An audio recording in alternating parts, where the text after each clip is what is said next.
원장님, 저희 애가 과자나 빵가루 같은 밀가루 음식을 먹으면 피부가 붉어지면서 가려워하는데 혹시 피부에 나쁜 음식들이 따로 있을까요? 그렇죠. 피부에 나쁜 음식들이 있는데요. 제 이전 영상들 한번 찾아보시면 주사 피부염을 심하게 하는 음식들, 그리고 여드름을 심하게 하는 음식들, 그리고 또 당독소를 많이 올려서 우리 피부 노화를 가속화하는 음식들, 이런 거를 제가 영상으로 촬영해서 올려드렸었어요. 그리고 최근 연구에 우리가 매일 섭취하는 이 많이 먹으면 피부에서 염증을 증가시키고 피부에 안 좋다는 것이 밝혀졌거든요. 그래서 이 섭취도 좀 줄이시는 것이 좋습니다. 그리고 제가 이제 통계를 보면 제 영상을 시청하시는 분들 100분 중에 93분은 구독을 안 하고 시청을 하시더라고요. 그래서 지금 이 영상 시청하고 계신 분들 구독과 좋아요 한번 눌러주시면 채널 유지하는 데 큰 도움이 되니까요. 구독과 좋아요 한 번씩 부탁드립니다.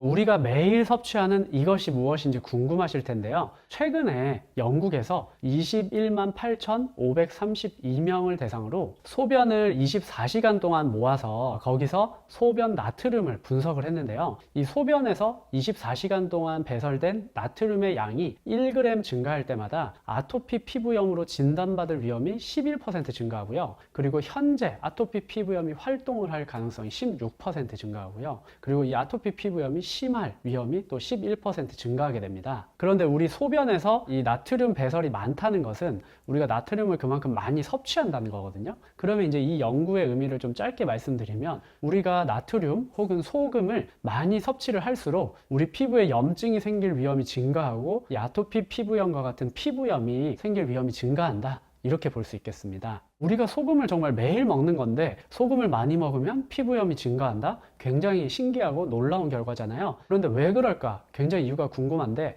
그런데 그 이유가 아직 정확히 밝혀져 있지는 않습니다. 다만 이 연구에서 이제 추정하는 것들은 우리가 소금을 많이 섭취하면 피부에 이 나트륨이 많이 쌓이게 되거든요. 그러면서 피부에서 면역과 관련된 이제 세포들을 활성화시키거나 이렇게 영향을 주어서 피부염을 증가시키는 것이 아닌가 이렇게 추측을 하고 있습니다. 원장님, 그런데 우리가 먹는 음식에 대부분은 소금이 들어가지 않나요?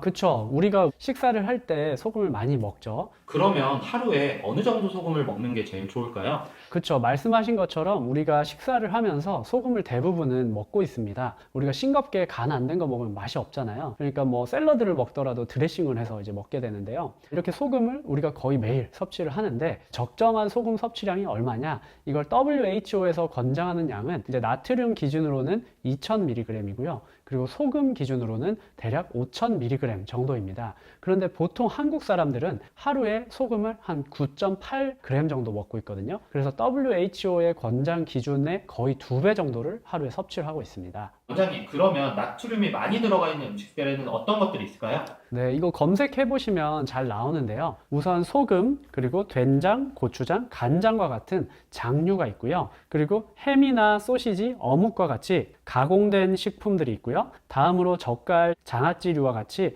소금에 절인 식품들이 또 있습니다. 그리고 또 어떤 게 있냐면 베이킹 파우더나 베이킹 소다 이런 거 우리가 빵이나 과자나 이런 거 만들 때 들어가는데요. 또 소다나 화학 조미료 이런 것들도 있습니다. 나트륨이 많이 함유된 식품들은 들으시면 고개가 끄덕끄덕 되면서 이제 동의가 되실 텐데요. 그런데 우리가 들었을 때 저거에는 별로 나트륨이 많이 안 들었을 것 같은데 의외로 나트륨이 많이 들었다거나 아니면 저거는 나트륨이 많이 들었을 것 같은데 생각보다 상대적으로 그렇게 많이 들지 않았다거나 또 이런 식품들이 있거든요. 제가 여기서 음식을 5가지를 말씀드릴 텐데 이걸 한번 들어보시고 잠깐 멈추시고 나트륨이 적은 것부터 많은 것 순서대로 한번 배열을 한번 해보세요. 자, 불러드릴게요. 먼저 김치찌개, 그리고 배추김치, 버섯 수프, 햄, 에그 샌드위치, 연어 샐러드 이렇게 5가지인데요. 한번 PD님 제가 말씀드린 이 5가지 중에 한번 나트륨 적은 것부터 많은 것 순서대로 한번 말씀해 보시겠어요? 우선 제일 적은 거는 연어 샐러드가 제일 적을 것 같고요. 네. 그 다음에 햄 에그 샌드위치,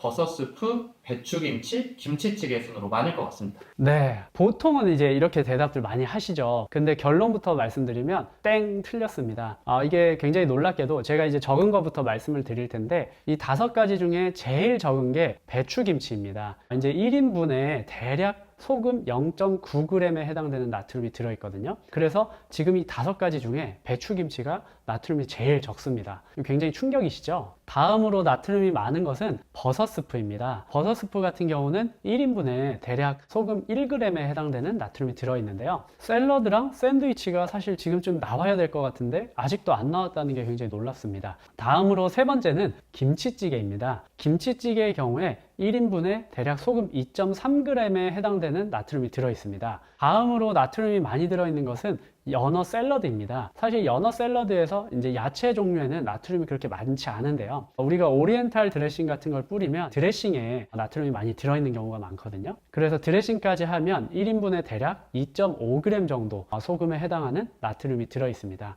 그리고 제가 말씀드린 5가지 중에 가장 나트륨이 많이 들어있는 것은 햄, 에그 샌드위치인데요. 처음에 딱 들었을 때 사실 샐러드랑 샌드위치는 나트륨이 별로 많을 거라고 생각을 못 하시거든요. 그런데 이 햄, 에그 샌드위치는 1인분에 대략 소금 4g에 해당되는 나트륨이 들어있어요. 그래서 굉장히 많은데요. 제가 아까 WHO에서 제시한 1일 권장량이 5g이라고 말씀드렸잖아요. 그런데 이 햄, 에그 샌드위치 1인분을 섭취하시면 소금 4g에 해당하는 나트륨을 섭취하게 되거든요. 그러면 하루 권장량의 대부분을 거의 한 80%를 섭취하게 됩니다. 그래서 굉장히 많은 양을 섭취하게 되고요. 그리고 이 햄, 에그 샌드위치에 햄이 있어서 짠 게 아닌가 이런 생각이 물론 들겠지만 햄도 문제지만 사실 이 식빵이 문제입니다. 왜냐하면 식빵을 만들 때 우리가 베이킹 파우더나 베이킹 소다 같은 걸 넣게 되거든요. 그러면 그게 이제 NaHCO3라고 해서 이제 NA가 그 안에 들어가게 돼요. 그러니까 나트륨이 꽤 많이 들어가게 된다는 겁니다. 이것처럼 우리가 생각할 때는 나트륨이 그렇게 많지 않을 것 같은데 실제로 살펴보면 나트륨 함량이 굉장히 많은 그런 음식들도 있고요. 또 우리가 생각할 때 많을 것 같은데 알고 보면 의외로 그렇게 많지 않은 음식들도 있습니다. 원장님, 그러면 음식을 먹을 때 어떻게 먹는 게 제일 좋을까요? 자, 일단 우리가 짠 음식 많이 먹으면 안 좋다. 이건 뭐 거의 상식 수준이죠. 그러니까 짠 음식을 많이 먹으면 고혈압에도 안 좋고 뭐 뇌나 심장, 혈관 질환에 안 좋으니까 안 좋다는 것은 다들 알고 계실 텐데 그런데 실천은 그렇게 잘 되지 않으실 거예요. 그런데 오늘 짠 음식을 많이 먹으면 피부에 염증이 증가해서 피부에도 안 좋다. 이제 이걸 한 가지 더 알게 되셨잖아요. 그러니까 좀 더 열심히 짠 음식을 줄이는 것을 실천해 보시면 좋을 것 같은데요. 그래서 앞서 말씀드린 소금 함량이 높은 이 나트륨 함량이 높은 이런 음식들은 섭취를 줄이시는 것이 좋겠고요. 그리고 또 이제 식품 중에 영양 성분표나 이제 나트륨 함량을 표시해 놓은 그런 식품들도 있거든요. 그래서 어떤 식품을 드시기 전에 한번 그 영양 성분표도 확인해 보는 습관을 들이시는 것도 좋겠습니다. 예를 들어서 우리가 즐겨 먹는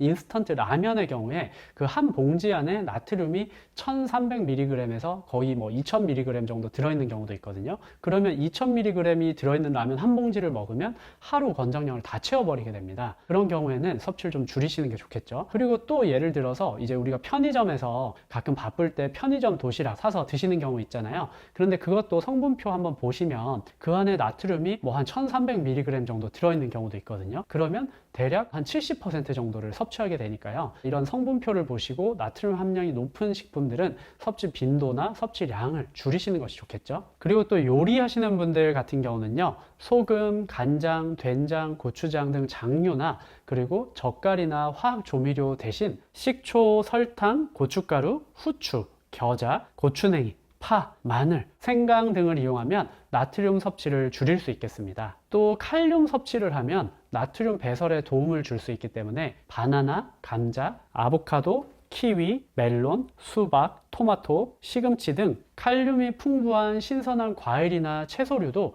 하루에 한 번 정도는 드시는 것이 좋겠습니다. 그런데 이때 주의할 점은 신장 기능이 안 좋으신 분들은 칼륨 섭취가 많을 경우에 신장에 안 좋을 수 있거든요. 그래서 신장이 안 좋으신 분들은 주의하시는 것이 필요합니다. 이번 영상에서는 나트륨 섭취가 많아지면 피부에서 염증이 증가하면서 우리 피부에 안 좋다는 내용을 말씀드렸는데요. 나트륨 섭취를 줄이시면 피부염의 위험도 좀 줄일 수 있겠고요. 그리고 고혈압이나 심장, 뇌혈관 질환 이런 질환으로부터도 우리를 좀 보호할 수 있으니까요. 나트륨 섭취 줄여보시고 피부에 광나는 구독자 여러분 되시기 바랍니다. 지금까지 당신의 피부에 광이 나는 그날까지 피부과 전문의 닥터 피부광이었습니다. 이번 영상이 도움이 되셨다면 구독, 좋아요, 알림 설정 부탁드립니다.